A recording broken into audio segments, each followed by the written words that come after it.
ना हो। आप अपने आप को पूछिए, आपकी मंदिर की वो नीचे की डेस्क बनी है जहां आप अपना सामान रखते हैं। कुछ चीज़ें ऐसी हैं जो घर को माला माल कर देती हैं। कपूर आपके घर में हो, कलावा आपके घर में हो, सुपारी आपके घर में हो, साबुत हल्दी, इसे परहेज ना करना। ये मैं गारंटी के साथ कह सकता हूं, किसी का जादू टोना टोटका आपकी देली को छू तक नहीं पाएगा।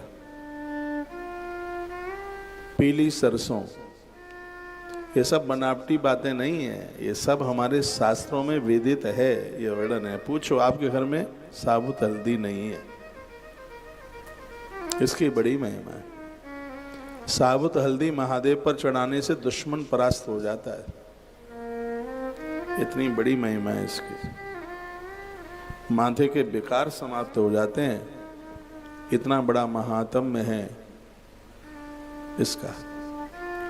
आपका घर बहुत अच्छा है, कई मंजिल का है, लेकिन घर तभी अच्छा लगता है जब उसमें आराधना है, पूजा पाठ है, तुलसी मुस्कुरा रही है। इसको टेरेस पर रख लो, क्योंकि इसको धूप चाहिए। पूजा के समय में आपको वहाँ एक बात लिख लें, लिख सकें तो, जिसकी पूजा में तुलसी रहती है, प्रत्यक्ष रूप से तुलसी का गमला वहाँ रखा हुआ है, तो एक फूल आप एक बार चढ़ाते हैं, उसका पुण्य 6 महीने तक चढ़ाने तक प्राप्त होता है। ऐसा पद्म पुराण के तुलसी महात्म्य में लिखा है। तुलसी इतनी अद्भुत है कि तुलसी की लकड़ी जलाकर आप भगवान का भोग लगा देते हैं, तो एक बार भोग लगाने से 1000 बार भोग लगाने का फल प्राप्त होता है। वहां तो 1000 वर्ष का वर्णन किया, पर हम 1000 बार ही माने लेते हैं। तुलसी की इतनी बड़ी महिमा। इन बच्चों को मैं रोज कहता हूं, ये सुनते नहीं है। मैंने कहा पूरी कथा निकली जाती है, तुमने कहीं आसपास तुलसी नहीं रखी। राम कथा हो रही है, अभी भी समझ में नहीं आ रहा होगा बिल्कुल। तुलसी है या नहीं तुलसी? 5वीं बार बोल रहा हूं। तुलसी के सानिध्य में किया गया सत्कर्म अपने आप में अनंत गुना फलदायी हो जाता है। तो अपने घर को इस तरीके से सजाइए, तुलसी हो, बेल वृक्ष हो, रुद्राक्ष का पेड़ लगाओ गमले में। ये सब चीजें संजीवनी है। रुद्राक्ष की बड़ी महिमा हम शिव महापुराण में खूब वर्णित करते हैं। कहते हैं जो रुद्राक्ष की माला पहन करके और रुद्राक्ष की माला पर जप करता है, उसका एक नाम भगवान का 10 करोड़ नाम के बराबर होता है। ये शिव महापुराण के रुद्राक्ष महात्म्य में लिखा है। आप जितने भी जन बैठे हैं, तुलसी रुद्राक्ष के बिना नहीं रही है, और वो रुद्राक्ष गुरुजनों के हाथ से ले, माला के रूप में, एक दाने के रूप में, मनके के रूप में, ये बहुत ज्यादा प्रभावशाली है। कल आप सुने, भगवान तमसा नदी को पार करते हुए आगे के लिए बढ़े, और यह समाचार किसको मिला? 87 नंबर नीचे का दुआ है, नीचे की चौपाई है, निषाद राज गुहु, यह सुध गुह निषाद जब पाई, मुदित लिए प्रभु बंधु बुलाई। आपके यहाँ कोई आता है, गुरुजन आते हैं, महापुरुष आते हैं, तो बंधु बुलाई, आसपास के सब लोगों को बुला लीजिए, उनको सौभाग्य मिले मिलने का, दर्शन करने का। बहुत ज्यादा आनंद हुआ। राम जी से मिलने को पूरा नगर आया, पूरा गांव आया, एक आदमी नहीं आया राम से मिलने को। वह कौन था जो नहीं आया? उसका नाम था केवट। केवट आज अपनी पत्नी के पास रो रहा है और कहता है कि मैं बहुत ज्यादा दुखी हूं। घरवाली को कहता है, घरवालियां बड़ा समाधान करती हैं, कोई माने तो सही उनकी बात। ऐसा ही मन सोचना कि तुम्हें अलग होने के लिए वो जोर प्रेशर देती हो, कहीं आप ऐसा ही समझ लें। माँ बाप जी से दूर करने की बात करती हो, कभी नहीं। वो तुम्हारी हर समस्या का समाधान करती हैं। राजा हरिश्चंद्र, देवी भागवत में कथा आती है, टूट गए थे, 60 भार सोना देना था, समाधान उनकी पत्नी तारा ने किया। उन्होंने कहा आप हमारा विक्रय कर दीजिए, किसी के हाथ हमें बेच दीजिए, जो पैसा मिलेगा उसे दक्षिणा चुका दीजिए। बहुत अमीर था वो आदमी। इतनी कटोरियां सामने रखी थी भोजन की कि गिनना मुश्किल। एक गरीब आया, बाजरे की रोटी सरसों का साग लेके आया, 1 लीटर भर के छाछ लेके आया और कहने लगा कि गुरुजी मुझ गरीब का भी आप भोजन कर लेंगे। तो उन्होंने थाली खिसका दी और उसकी बाजरे की रोटी बाएं हाथ पर रखी, सरसों की सब्जी। जैसे ही कौर ग्रास तोड़ा, इतने में वो करोड़पति आदमी झुलस गया। कहा तुम्हारे बाप दादाओं ने ये कटोरी कभी, देखो ये भाषा। लेकिन जितना अपमान महात्मा सहन कर लेते हैं, ये दुनियादारी के लोगों की हिम्मत की बात नहीं है। इनका सम्मान भारी होता है तो अपमान भी बहुत झेलते हैं वो।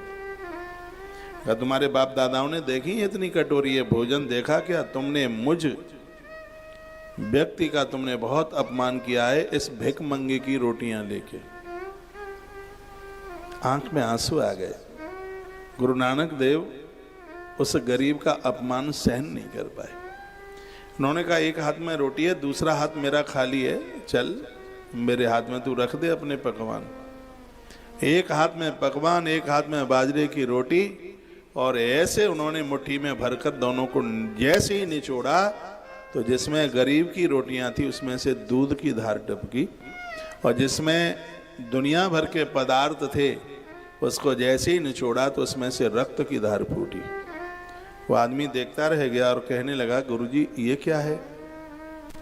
तो गुरु नानक देव ने कहा इस गरीब की रोटियों में से श्रद्धा का दूध टपक रहा है, सतोगुण की दूध की धारा टपक रही है, और तू बेईमान, तूने लोगों को इतना लूटा है, ये गरीबों का रक्त टपक रहा है। अब बता कि तेरी गुलाब जामुन खाने के लायक है कि या इसकी सरसों की भांजी खाने के लायक?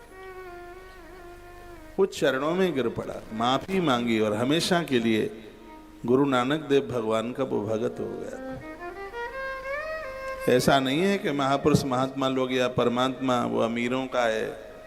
मैं तो कहूंगा आप अमीर हो तो भी अपने आप को अमीर नहीं मानिएगा। हाँ। राई के 20 बिसे ताबी से पुण्य 20, ताते छोटे है रही हो तब मिले हैं जगदीश। इतने छोटे बन जाइए। भगवान हीरो बन के नहीं मिलता, भगवान जीरो बन करके मिलता है। एक बात मुझे बताइए, यहां से अंतर्राष्ट्रीय बस अड्डा कितना दूर होगा?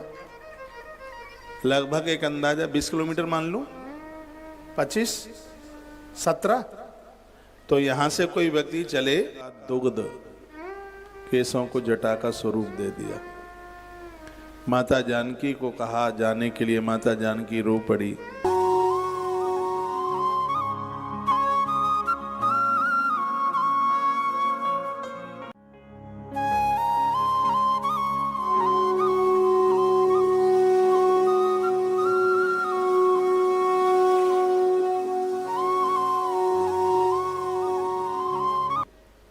और याद रखिएगा अपना घर इंद्र की अमरावती से भी बढ़ करके है। रूखा सूखा जो भी मिले, टूटा फूटा जैसा भी मकान है वो अपना है। मैं एक बार फिर कहूँगा, जो पति से मिलेगा वो दुनिया में कहीं से नहीं मिलेगा, किसी से नहीं मिलेगा। वो भैया भाभी तुम्हारा तब तक आदर करेंगे जब तक मम्मी पापा है। बाद में तो घर में पोंछा लगाने वाली जैसी भी इज्जत नहीं रहेगी। इसलिए गलती कभी मत करना। मैं इस समाज का अनुभव, मेरे पास कितनी बहनें, कितने लोग आते हैं, अपनी समस्याएं रखते हैं, तो मैं ये आपकी आंखें खोलना चाहूँगा, उनके बहकावे में कभी नहीं आ जाना। आपकी भामर पढ़ के आई हैं, आप किसी का घर बसाने के लिए आई हैं। जिस नारी ने ससुराल में घर बसा लिया है वो प्रकृति के सभी ऋणों से मुक्त हो जाती है। इसलिए एक बार के लिए पुरुष भले ही बिना विवाह के रह जाए, लेकिन नारी बिना विवाह के ना रहे। वो धरती के संपूर्ण ऋणों से मुक्त हो जाती है। आज एक नई और फैशन चल गई है, बहनें कहती हैं हम विवाह नहीं करेंगे, और विवाह भी कर लिया तो कहेंगे अब हम बच्चा पैदा नहीं करेंगे। हाँ, ये समाज में एक बहुत बड़ा भूत नाच रहा है। इसका समाधान व्यासपीठों से ही होगा। सरकार तो इसमें कुछ कर ही नहीं पाएगी। ये बच्चों की बात बताइएगा, मेरी वीडियो सुनाइए उन्हें, और मैं बिना प्रमाण के कोई बात नहीं करूं। जो है क्या हमारी कथा को विद्वान लोग नहीं सुनते? आज तक मेरी किसी कथा में, वीडियो में किसी का कटाक्ष नहीं आया कि महाराज ने ये बात कहाँ से बोल दी। प्रकृति के संपूर्ण ऋणों से नारी मुक्त हो जाती है जब वो समाज को एक संतान दे देती। इसलिए इस धरती पर जो सहयोग मातृशक्ति का है वो किसी का नहीं है। पूरा समाज दिन रात इसकी चरण पूजा करे तो भी नारी के ऋण से कोई मुक्त नहीं हो पाएगा। इसका इतना बड़ा रोल है इस धरती पर। माता की आंख में आंसू थे, माँ बहुत रोई, कहने लगी काका जी आप मेरी बात मेरे सास ससुर के चरणों में आप रख देना, मैं आकर के जीवन मिलेगा उनकी सेवा मैं जरूर करूंगी। सुमंत जी रोते रोते आगे बढ़े। इधर भगवान गंगा जी के किनारे आ गए। इधर उधर देखा, नाव दिखी नहीं। लखनलाल ने कहा प्रभु देखना वो सामने नाव है, लेकिन नाव तो दिखाई दे रही है, नाव चलाने वाला केवट ऐसे उचक उचक करके देख रहा था। लक्ष्मण की निगाह पड़ गई, कहा प्रभु है नाव में कोई? भगवान वहीं से बोले केवट भैया वो ऐसे जैसे आपने कभी कछुआ की गर्दन निकलती देखी हो, बार एकदम निकालता है फिर भीतर चला जाता है, तो ऐसे उचकता है कि हाँ इधर ही आ रहे हैं, अब काम बनेगा मेरा। भगवान ने देख लिया और भगवान ने उससे नाव मांगी। जो पूरी सृष्टि को नाप दे उसको नाव मांगने की क्या आवश्यकता थी? जिसने 3 पग में सब कुछ नाप लिया, अब आप बताइए परमात्मा को क्या मांगने की आवश्यकता पड़ गई? जो सबको देता है उसे मांगने की क्या जरूरत पड़ी? माला इतनी बढ़िया है, उतारने के लायक नहीं है, फिर भी उतार रहा हूं, बहुत खुशबू है। भगवान ने क्यों मांगा? भगवान ने इसलिए मांगा क्योंकि केवट निष्काम घाट पर खड़ा है। जीवन के 2 घाट होते हैं, भक्ति के भी 2 घाट हैं। गंगा का किनारा है, गंगा भक्ति का स्वरूप है, और भक्ति के 2 तट हैं। सुनो, एक है निष्काम तट और एक है सकाम तट। आप 2 तरह की पूजा करते हैं। एक तो पूजा करने पर आप मांगते हैं भगवान ये भी दे दो, सुख संपत्ति घर आवे, कष्ट मिटे तन का, ओम जय जगदीश हरे। बेटी के लिए घर भर मांगते हैं, अपने लिए मकान मांगते हैं, खांसी ना हो जुकाम ना हो। अब भगवान ही खांसी जुकाम ठीक कर देगा तो इन डॉक्टरों ने इतनी पढ़ाई की है, इनका काम कैसे चलेगा बताएं आप? आप तो भगवान से, अब सब कुछ भगवान ही करे, हमें कुछ नहीं करना पड़े। इसको कहते हैं सकाम भक्ति, सकाम घाट। आप जो ये कवर लगी हुई कुर्सियां लगा रहे हैं अच्छी नहीं लगती, ये बिना कवर वाली अच्छी लग रही हैं। हाँ, ये बोई वाली हैं जो उधर रखी हैं थे कि और हैं? ये बोई है ना, इनके कवर उतार दो, बिना कवर की अच्छी लग रही है। उतारना, एक उतारो कवर इसका, ऐसे उतार दो। राम ने केवट आना, कहो तुम्हारे मर्म में जाना। मांगे रावण केवट आना, कहो तुम्हारे मर्म में जाना। भगवान ने नाव मांगी और कहा केवट भैया नाव ले आओ। तो केवट नीचे उतर के नहीं आया, वही नाव में से कहता है मैं सरकार नाव लेके आ नहीं सकता, क्योंकि मैं तुम्हारे मर्म को जानता हूं और आप 1 नंबर के जादूगर हैं। भगवान को मुस्कुराहट आई जब उनको जादूगर कहा मेरे पास क्या जादूगरी है? कहा भगवान आपके पास जादूगरी है, आपके चरण जहां भी किसी को छू ले वही स्त्री बन जाए। छुअत सिला भई नारी सुहाए, पावन तेन काट कठिनाई। छुअत सिला भई नारी सुहाई, पावन तेन काट कठिनाई। श्री राम जय राम जय जय राम, श्री राम जय राम जय जय राम। मांगे ना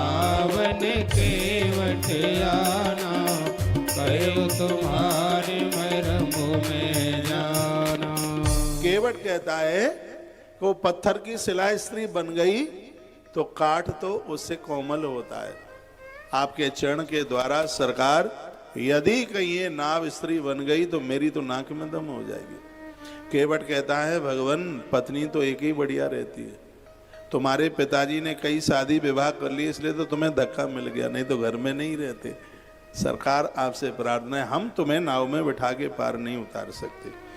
और ये कह करके मैं अपने मन को शांत कर लूं कि एक घर का काम करती रहेगी, एक लकड़ी बकड़ी काटती रहेगी, पेड़ जंगल का काम करती रहेगी, ये कहकर मैं अपने आप को समझा लूं तो भी तो बात बनती नहीं। क्योंकि आपके चरण के स्पर्श से जो स्त्री बनेगी वो साधारण तो होगी नहीं, वो तो कोई ऋषि कन्या होगी, वो तो कोई देव कन्या होगी, वो तो कोई विशेष होगी।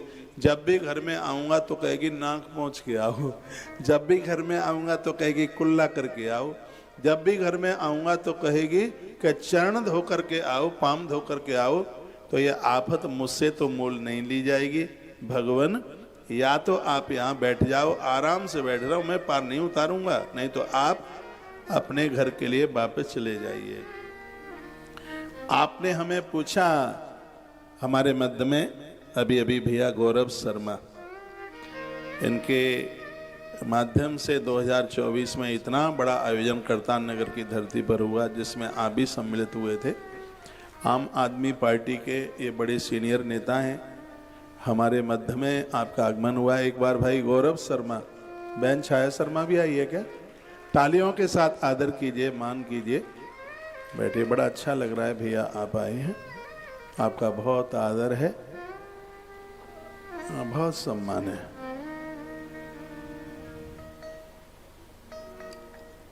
आप केवट चरित्र सुन रहे हैं। कहा भगवान आपने मुझे पूछा कि तो हमारा मर्म क्या जानता है, तो मैं आपको बता ही देता हूँ। भगवान मैं आपका यह मर्म जानता हूँ। आप चाहो जब पूरे ब्रह्मांड को नाप सकते हो तो क्या आप गंगा को नहीं नाप सकते? मैं आपका यह मर्म जानता हूँ कि आप गंगा को नाप नहीं पाएंगे, लांग नहीं पाएंगे, क्योंकि ये सुरसरी आपकी बेटी है और बेटी को कौन बाप लांग करके चलेगा, इसलिए आप इसको लांग नहीं पाएंगे। यह मर्म मैं जानता हूं और मर्म मैं यह भी जानता हूं कि आप मनुष्य नहीं हैं, आप लीला करने के लिए आए हैं भगवान। और मुझे एक मर्म यह भी पता है, आपने आते ही ये कहा था कि हम उतराई देंगे। मैंने बोला थोड़ा ही था आपको उतराई वगैरह के लिए, लेकिन आपने कहा हम आके उतराई देंगे। कि कई मैया ने तो सब उतरवा लिया है, जेब तो है ही नहीं तुम्हारे पास, उतराई कहाँ से दोगे? भगवान मुस्कुराए। भगवान ने कहा वो तो बाद की बात है भैया, पार उतार दे। मैं संक्षेप करूंगा, आज मुझे भरत चरित्र पूरा करना है। तो ये कहता है कि प्रभु मैं पार उतार देता, लेकिन आपके क्षण रज के द्वारा मेरा व्यापार चौपट हो जाएगा, क्योंकि इसको तो स्त्री बनना ही है। और कुछ मैं जानता नहीं, यह प्रतिपालूं सब परिवारू, नहीं जानूं कुछ और कवारू। मैं और कोई व्यापार जानता नहीं, इसी से पेट भरता हूँ।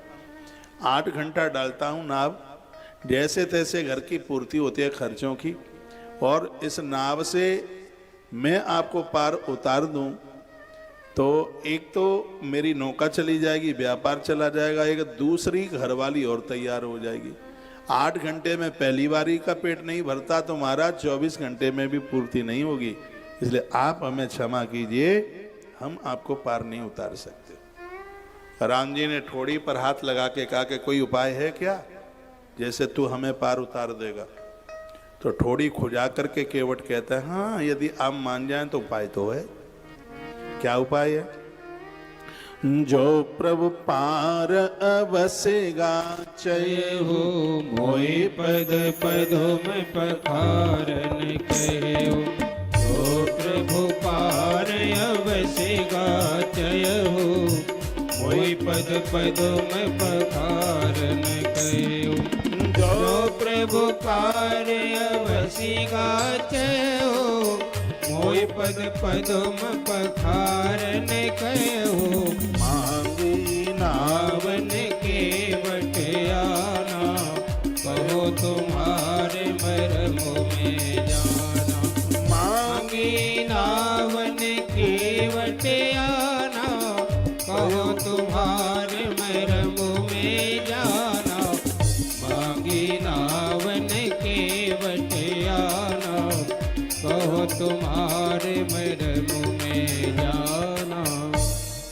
केवट कहने लगा यदि आपको मेरी ही नाव से पार उतरना है तो उपाय मैं बता देता हूं।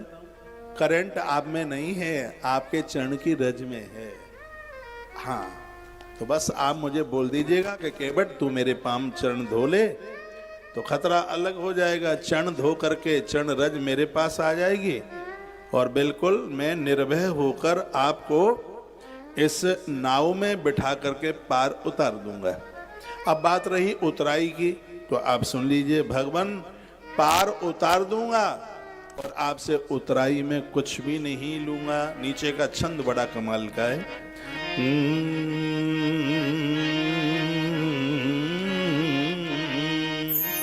पद कमल धोई चढ़ाई नावन, नाते यो तेरा ये चहो मोहे राम राहुर आने दशरथ सब ते सेवे साची कहूँ। केवट ने कहा भगवान आपके चरण धोऊंगा, नाव में बिठा के पार उतारूंगा और महाराज दशरथ की सौगंध मैं आपसे उतराई में कुछ भी नहीं लूंगा।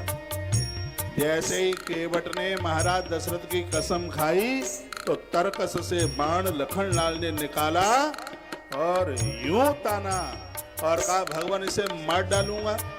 इसको आपने इतना सिर के ऊपर चढ़ा रखा है, पहले तो नाव नहीं देता, नौका नहीं देता, अब देखो हमारे बाप दादाओं की कसम और खाने लगा है, मार डालूंगा। केवट ने राम जी को कहा भगवान ये बताओ मांगने के लिए आए हो कि डांका डालने के लिए आए हो? बाण दिखा करके तो डाका डाला जाता है। प्रभु यदि आज लखन मुझे मार देता है, मेरा घाटा नहीं है, मेरा फायदा है। तो कहने लगा, केवट कहने लगा लक्ष्मण मुझे पहचानो, मैं वही क्षीर सागर का कच्छप हूँ, कछुआ हूँ। ये सरकार वही नारायण है क्षीर सागर के, ये माता जी वही लक्ष्मी है। तो मैंने पहचान लिया, वो भी तुम भी फणधर वो शेष हो।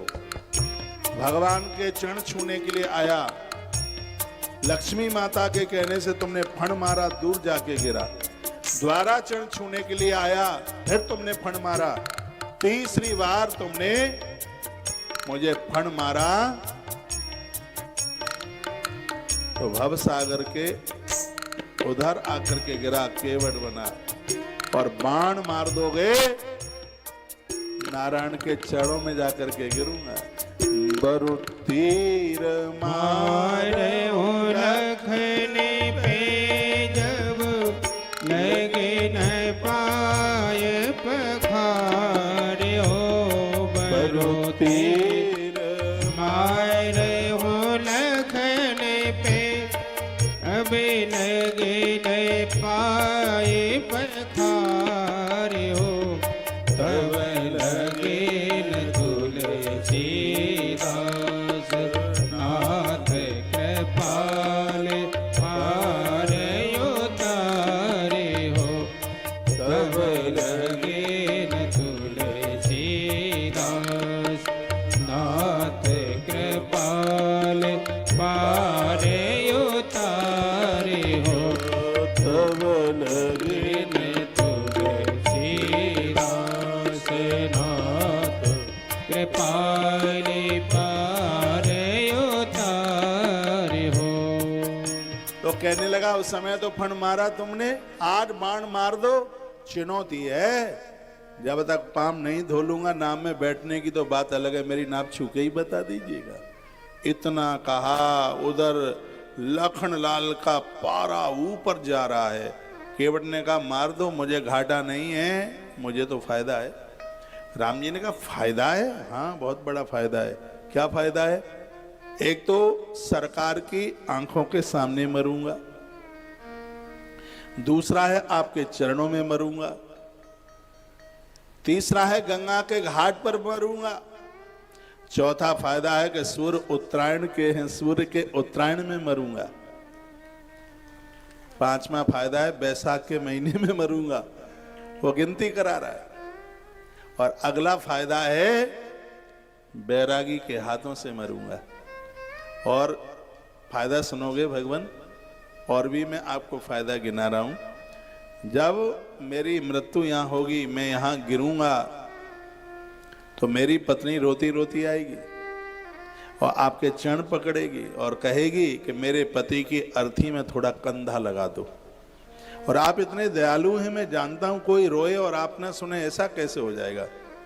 अगला फायदा है कि मेरी अर्थी में आपका कंधा लगेगा। और सुनाऊं, जो किसी की अर्थी में कंधा लगाता है वो 13 दिन तक जगह छोड़कर आगे कहीं जाता नहीं है। तो मेरे खानदानियों को और 13 दिन तक आपका दर्शन करने का सौभाग्य प्राप्त होगा। लखनलाल ने माथा खुजलाया, एक बाण चलाने पर इतनी आफत, तो तरकस का निकला हुआ बाण अपने आप तरकस में घुस गया। केवट ने कहा, जरूरत क्या है मेरी नाव मांगने की, आगे कटलो पानी है, कमर तक पानी है, थोड़ा अपना पिछोरा चद्दर ऊपर करना, निकल जाना, तैर के निकल जाना। लेकिन भगवान गलती मत कर बैठना, ये भी मैं जानता हूं भेद, ये भी मैं मर्म जानता हूं कि आपको तारना ही आता है, आपको तैरना नहीं आता, डूब जाओगे। केवट बोलता है। मैया जी ने कहा कि ये क्या सही कह रहा है? तो भगवान बोले, बिल्कुल सही कह रहा है। जिस दिन हमने तारना सीखा उस दिन तैरना भी सीख लेते, तो आज नाव काय के लिए मांगनी पड़ती। सुन केवट के बैन, प्रेम लपेटे अटपटे, बिहसे करुणा ऐन, चितई जान की लखन तन। केवट ने चरण धोने की बात कही और भगवान जानकी माता की तरफ देख करके मुस्कुराए, लखन की तरफ देख के मुस्कुराए। किसी महात्मा ने कहा कि नहीं, लक्ष्मण की तरफ देख के मुस्कुराए। क्यों लक्ष्मण की तरफ देख के क्यों मुस्कुराए? इसलिए मुस्कुराए, भगवान कहना चाहते हैं कि छोटे में तो एक अंगूठा अपने मुंह में लगा लेता और मैया तुझे ले जाती, तू रोता कि मुझे भगवान का अंगूठा चाहिए, और ये बंदा दोनों अंगूठे धोने की बात करता, तू कुछ बोल नहीं रहा है, क्या करूं, दिलवाऊं कि नहीं? तो इशारा करके पूछने लगे।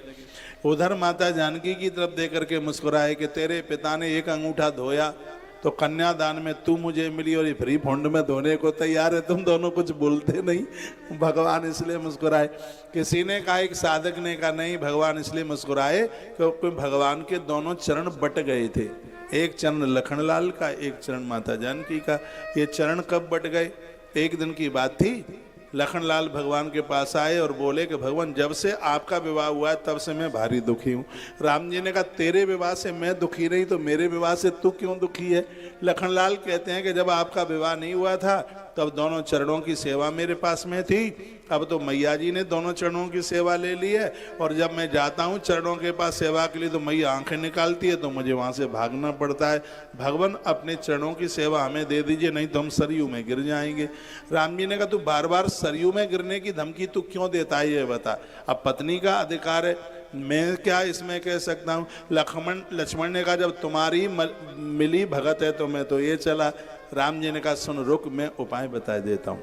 एक आध महीने के बाद होली का त्योहार आएगा और होली के समय पर भाभी देवर के साथ में होली खेलती है। अपने रघुवंश में ऐसी प्रथा है, होली खेलने के बाद फिर भाभी अपने देवरों को कुछ देती है, जो वो मांगे सो।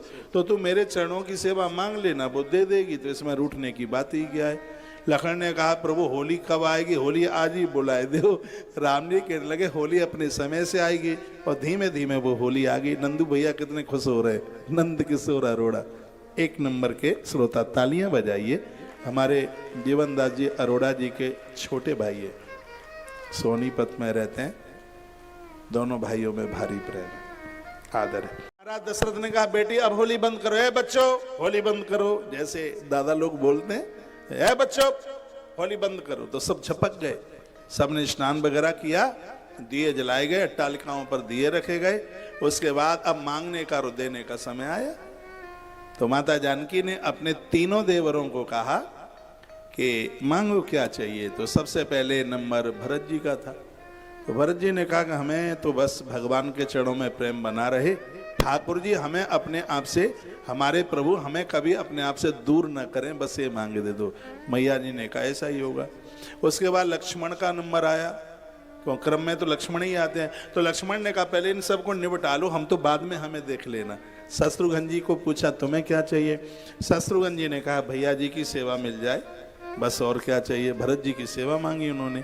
मैया जी ने कह दिया। भक्ति माता तो जो मांगोगे सो ही दे देगी, सीता मैया तो भक्ति है।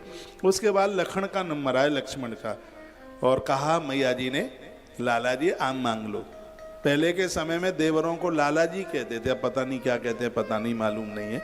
तो मैया जी ने कहा मांगो। तो मैं देवर बेटे की तरह होता है और भाभी माँ की तरह होती है। पूछा गया कि क्या चाहिए, तो लक्ष्मण ने कहा जो हम मांगना चाहते आप देंगे नहीं सो हम अपना मुंह नहीं खोलते। तो मैया जी ने कहा तुम्हें पता नहीं हम रघुवंश की बहू है, जो मांगोगे हम वही दे देंगे, अत्रवा चबरो पहले। तो मैया जी ने कहा कि देंगे देंगे, तीसरी बार कहा कि देंगे। तो लखन लाल ने कहा मैया जी हमें प्रभु जी के दोनों चरणों की सेवा चाहिए। इतना कहा मां मूर्छित होकर गिर पड़ी। अब जी करेंगे ही कहा, जब दोनों चरण ही चले गए। बड़े बड़े वैद्य बुलाएगा, एक से एक वैद्य, बड़े बड़े वो रोग नापने के वो यंत्र वगैरह सब लेकर के आए। अब ये ऐसी बीमारी तो थी नहीं जो रोग पकड़ में आ जाता। दशरथ राजा ने लठ उठाया कि तूने क्या किया, ये जानकी बिटिया को क्या हुआ? वो थर थर कांपे, हमने तो कुछ नहीं किया, हमने तो चरणों की सेवा मांगी। और दशरथ राजा ने लठिया उठाई और भागे लक्ष्मण, और लखन भागते भागते श्री राम जी के पास में कहा प्रभु मुझे कोई सेवा वेवा नहीं चाहिए, कैसे भी मेरी मैया को बचा लो। और राम जी ने कहा हुआ क्या? अरे हुआ क्या कि मैंने आपके चरणों की सेवा मांग ली और मां मूर्छित होकर के नीचे गिर पड़ी। राम जी ने कहा तो भले आदमी तुझे मांगना ही नहीं चाहिए था, ये तूने ठीक नहीं किया। लखन ने कहा पहले सिखाते भी आप ही हो और बाद में डांटते भी आप ही हो, आपने ही तो कहा था। तो राम जी ने कहा तो फिर और कुछ कह रहा हूं वो भी सुन ले। जानकी के कान में जाकर के कह दे कि मैया हमें दोनों चरणों की सेवा नहीं, एक चरण की सेवा दे दो, पक्का वो खड़ी हो जाएगी। लखनलाल दौड़े, माँ के कान में कहा माँ मुझे दोनों चरणों की सेवा नहीं चाहिए, एक चरण की सेवा दे दीजिए। मैया खुश हो गई। सोचा जब 100% का नुकसान हो रहा था तो कम से कम 50% तो बच ही गया। माँ खड़ी हो गई, उसी समय बंटवारा हो गया। एक चरण लक्ष्मण का और एक चरण माता जानकी का। अब केवट दोनों चरण धोने की बात कर रहा है।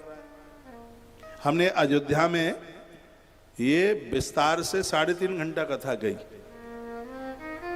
केवट चरित्र वहां के महात्माओं को बड़ा अच्छा लगा, बड़ा बढ़िया लगा। ये तो ऐसा चरित्र है कि पूरा 9 दिन कथा हो जाए इसके ऊपर। फेवरेट पात्र है मेरा केवट। तो अब भगवान इशारे में कह रहे हैं कि एक पाम है जानकी का और एक है लक्ष्मण तेरा और भगत है अटेकी। अब मेरे तो पाम है नहीं, ये तो बंटवारा हो गया, तुम्हारे हो गए, और ये पाम धोने की बोलता है। जो चीज अपनी है ही नहीं तो हम कैसे इसको आज्ञा दे दें, अनुमति दे दें? भगत पक्का है, जब तक पाम नहीं धोलेगा बताओ मुझे इसको क्या जवाब दूं। इशारे में पूछ रहे हैं। तो दोनों ने मुस्कुरा के कह दिया धुब्बा लो, जो होगी सो देखी जाएगी। सुन केवट के वैन प्रेम लपेटे अटपटे, यह से करुणा ऐन चितई जानकी लखन तना। ओ भगवान ने बोल दिया, क्या कहा? दुआ 100 के नीचे कि कृपा सिंधु बोले मुस्काए, कृपा सिंधु बोले मुस्काए, सोई करो जय तब नावन जाए, सोई करो जय तब नावन जाए। कृपा सिंधु बोले मुस्काई, कृपा सिंधु बोले मुस्काई, सोई करो जय तब नावन जाए। कृपा सिंधु बोले मुस्काई, सोई करो जय तब नावन जाए, सोई करते तब नावन जाए। अब भगवान ने कहा कि अब भगवान ने कहा जो तुझे जो ठीक ठाक लगे सो कर ले, पर हमें नाव में बैठा के पार उतार दे।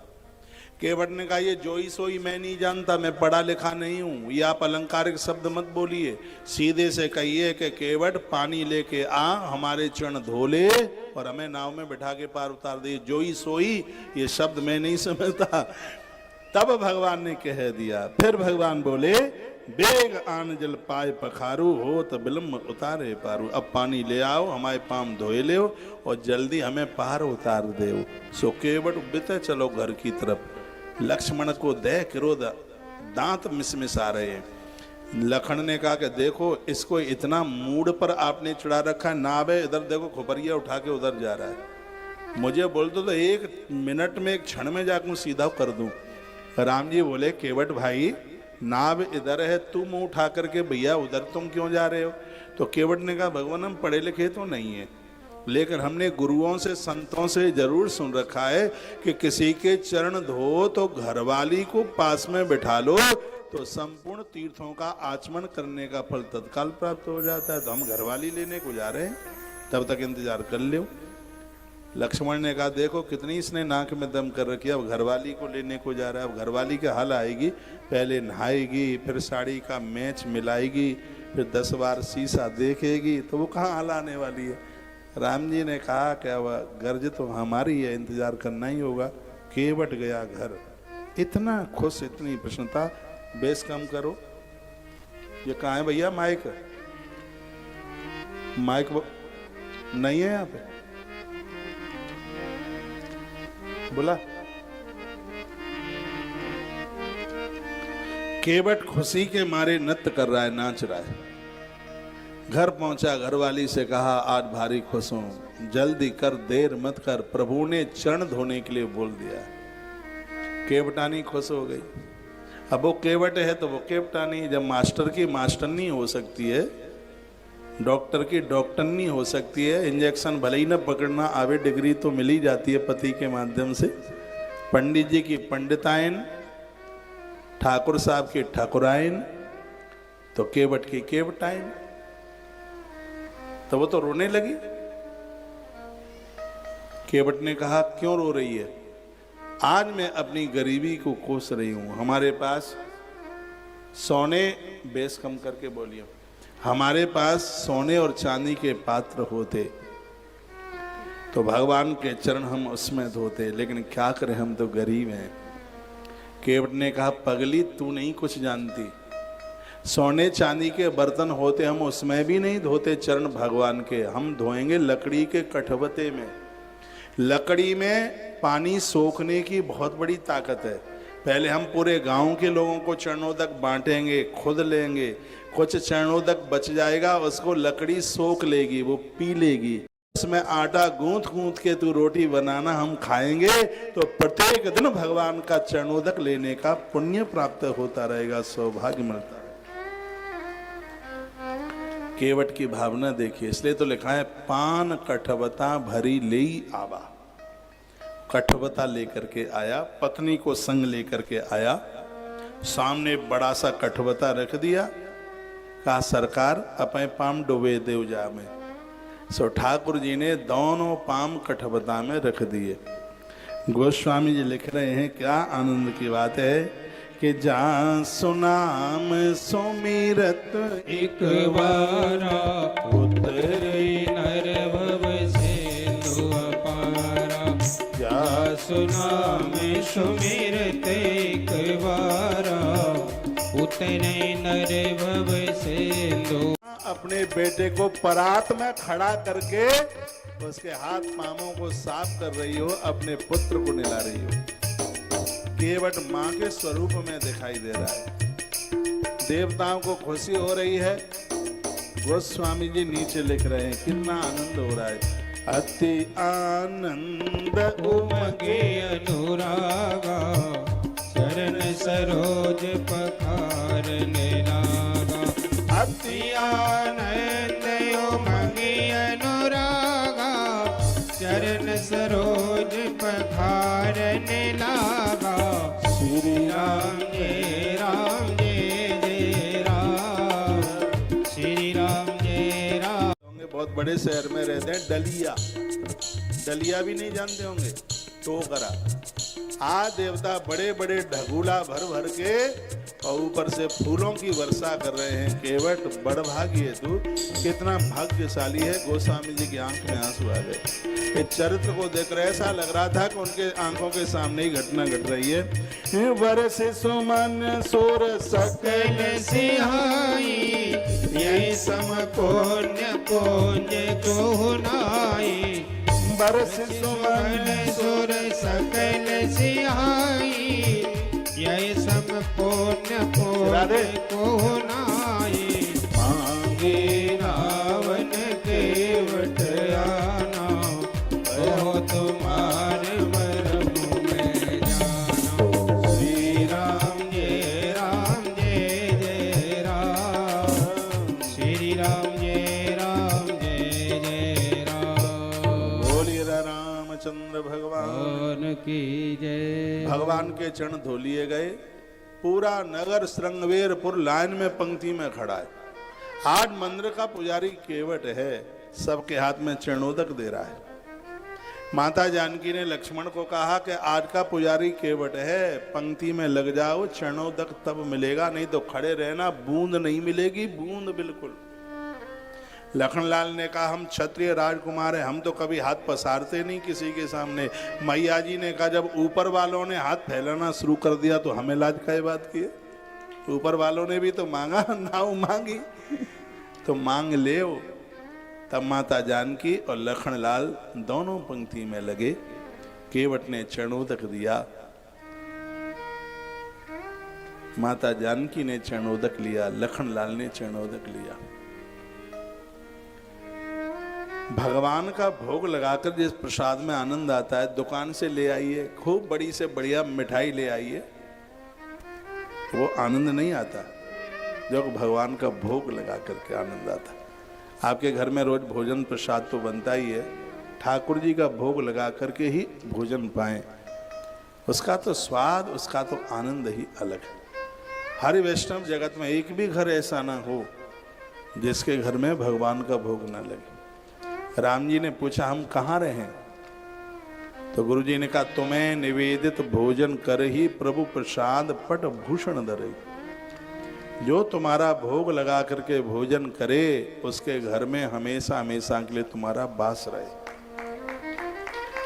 तो प्रत्येक दिन भगवान का भोग लगाइए। राम कथा में चौपाई ही संगीत है, यहाँ बहुत ज्यादा कोई भजन की जरूरत तो होती नहीं है।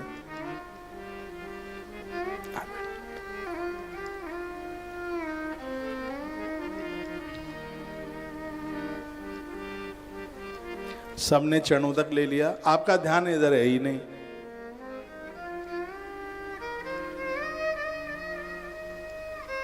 केवट भैया को राम जी ने कहा भैया अब तो सब कुछ हो गया, पार उतार दे। केवट ने कहा सरकार मेरे यहाँ का एक नियम है। और माइक खोलो। क्या नियम है? जो मेरे यहाँ पहले आता है उसे पहले पार उतारता हूँ, जो लास्ट में आता है, देरी में आता है, उस समय तो लास्ट शब्द नहीं होता होगा अंग्रेजी, जो देरी से आता है उसको बाद में पार उतारता हूँ। तो राम जी ने कहा ये नियम मेरे ही लिए है कि सबके लिए? केवट ने कहा खास तौर पर आपके लिए। क्या क्यों? क्योंकि जब ये जीव भव सागर से पार होने के लिए आपके पास जाता है तो आप भी नियमों की झड़ी लगा देते हो। कहते हो माँ बाबू जी की सेवा करी कि नहीं, मेहंदीपुर वाला जी गए कि नहीं, चार धाम गए कि नहीं, कन्यादान किया कि नहीं, गौदान किया कि नहीं, नदियों की पूजा करी कि नहीं, आप झड़ी लगा देते हैं। आज पता लगेगा कि नियम कैसे पूरे किए जाते हैं। भगवान खूब हंसे। केवट को भगवान ने अंक में भर लिया। उसका प्रेम देख करके राम जी रो पड़े। राम जी रोए तब केवट ने चरण पकड़ लिए। कहा सरकार आपसे प्रार्थना है, मैं विनती आपसे करता हूं, मैं आपको पार उतारूंगा, लेकिन उससे पहले आप मेरे पूर्वजों को पार उतार दीजिए, पुरखों को पार उतार दीजिए। जय हो माता सीता मैया की। आज के जजमानों की लिस्ट मेरे पास में है। भाई राजीव गुप्ता, बहन ममता गुप्ता ऊपर लिखा है स्वर्गीय श्री हीरा